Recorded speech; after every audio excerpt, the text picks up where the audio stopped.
1. What battery is Tesla hiding inside NV9? Buried inside Tesla's most recent filing with the SEC in its 2025 Form 10K, Tesla says it plans to keep using developments in its own FSD, battery cell, and other technologies. That line matters because Tesla did not frame the next wave of lower-cost vehicles as a simple supplier story. They did not say, "We'll just buy cheaper cells and call it a day." They pointed to battery cell technology as part of the core Tesla system. Then, Tesla goes even deeper. In the same filing, the company says it has extensive testing and R&D capabilities for battery cells, battery packs, and complete battery systems, and that it has built a large body of knowledge around lithium-ion chemistry types and performance. That single word turns this from a guessing game into a paper trail. Because if Tesla legally admitted a new battery is coming, then somewhere in their last 12 months of factory updates, patents, and earnings calls, the actual recipe is already sitting in plain sight. 3 pieces. Once you see them stacked together, the answer basically writes itself. Let's look at what Tesla is doing with its factories. Back to the 2026 Q1 earnings calls. We heard Lars Moravi drop that. In Berlin, we started launching a Model Y battery pack with our in-house 4680 cells a few months ago, and that is ramping up nicely. That moment completely changed how I looked at NV9. Think about what that means for a second. For years, 4680 was treated like Tesla's unfinished science project. Delays, production problems, endless questions about whether Tesla could ever make it work at scale. And then, almost without fanfare, it crossed the line. Not in a prototype, not in a concept car, not in a battery day presentation, in real customer vehicles. And if Tesla has finally reached that point, then NV9 suddenly becomes a much more interesting story. Have you ever think about the scenario as that 4680's core adoption was never the Model Y? It's exciting to see how many of you shared the same thoughts, so share with other fans below now. Foreshadowing. But 3 months before that moment, Tesla filed a patent. Not a press release, not a tweet. Just a legal filing with the U.S. Patent Office titled Compositions and Methods for Dry-Electrode Films Having Reduced Binder Content. Sounds incredibly boring, right? Except this patent is describing one of the biggest bottlenecks Tesla has been trying to solve since battery day. Traditional batteries are made with a wet coating process. You mix materials into a slurry, spread it onto metal foil, then spend hours removing the liquid again. That's why battery factories are filled with massive drying equipment that takes up space, energy, time, and money. Tesla's dry electrode approach skips that entire step. No liquid, no giant drying tunnels, no waiting for the coating to dry, just powder compressed directly into an electrode. In other words, fewer machines, smaller factories, lower energy consumption, and potentially a lot more batteries coming out of the same building. But the part that really caught my attention was buried deeper in the patent. Tesla specifically describes reducing the binder content to 2%. That sounds like a tiny engineering detail until you realize what a binder actually is. It's basically the glue holding the electrode together. The less glue you need, the more room you have for the material that actually stores energy. Put differently, Tesla is trying to pack more battery into the exact same battery. And if you've been following Tesla for a while, this should sound familiar. Back at Battery Day 2020, Elon Musk called dry electrode manufacturing one of the hardest challenges in the entire 4680 program. For years, critics pointed to that challenge as proof Tesla couldn't make the technology work at scale. Then, almost quietly, Tesla filed a patent showing they may have solved another major piece of the puzzle. And that's when everything suddenly starts making sense. Up to this point, we've been looking at a factory in Berlin, a dry electrode breakthrough, and a pile of technical documents that don't seem connected.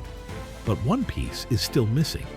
What chemistry actually goes inside that dry recipe?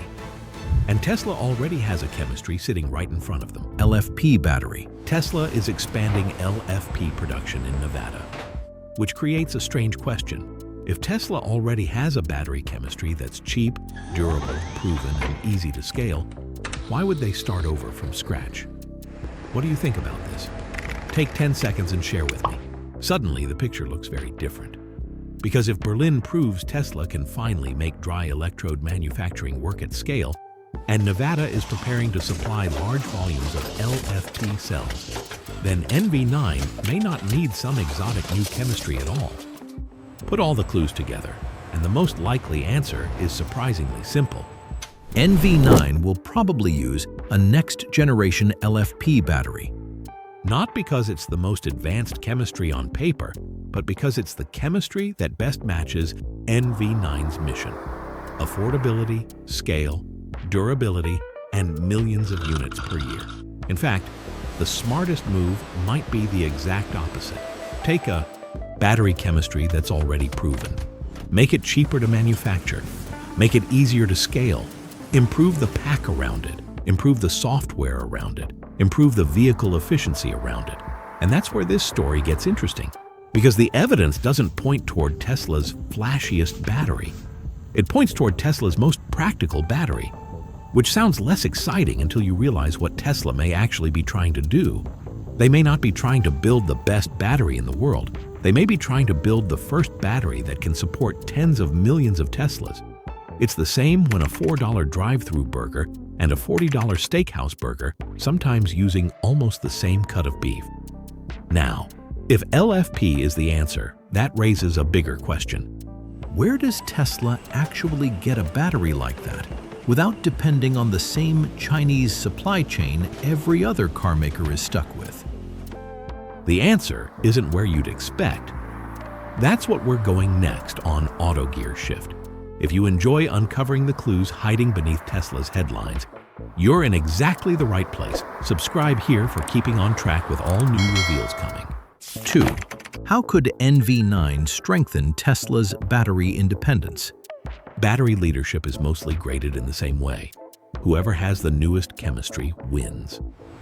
But look at what Tesla's actually been doing for the past year, and that scoreboard stops making sense. Let me mention again what we have looked at in the part one Tesla kept pushing 4680 production in Berlin. Tesla patented a dry electrode process that skips the wet coating step every other battery maker on Earth still depends on. And at the same time, Tesla quietly finished a domestic LFP factory in Nevada. 3 moves, 3 different battery programs. If chemistry were the whole game, you'd expect Tesla to pick one and go all in, right? But instead, they're building all 3 at once. That's the detail that changes the whole story. Tesla isn't choosing a side in the battery war. They're building every piece of the board. Nevada factory alone doesn't prove independence. That plant runs on manufacturing equipment Tesla bought directly from Catland right now. Every cell it produces goes to Megapack, not cars. So if you stop the story there, Tesla still uses machines from China. That's exactly why the dry electrode patent matters more than the whole factory and the machine. It's not equipment Tesla bought from anyone. It's a process Tesla invented, filed under its own name, and is already running on a live line in Berlin right now. A factory can be purchased. A patented process 5 years in the making can't be only chased. Now put NV9 in the middle of all 3 programs instead of picking one. NV9's pack uses LFP chemistry, the stuff Ford, Toyota, and GM all still buy from suppliers, but builds it through the dry process Tesla owns outright. Then 4680 was never really competing with LFP. It was the R&D program quietly teaching Tesla how to manufacture any chemistry without leaning on anyone else's factory. The cell was never the point. The manufacturing knowledge baked into Berlin's production line is. That's the part most coverage of NV9 misses completely. And it's the same idea this whole series keeps circling back to. Tesla was never trying to build the best battery cell on paper. They're taking one of the most ordinary chemistries in the industry and manufacturing it so completely on their own terms that it ends up feeling like the premium option. Not because the ingredient changed, but because nobody else can copy how it's made.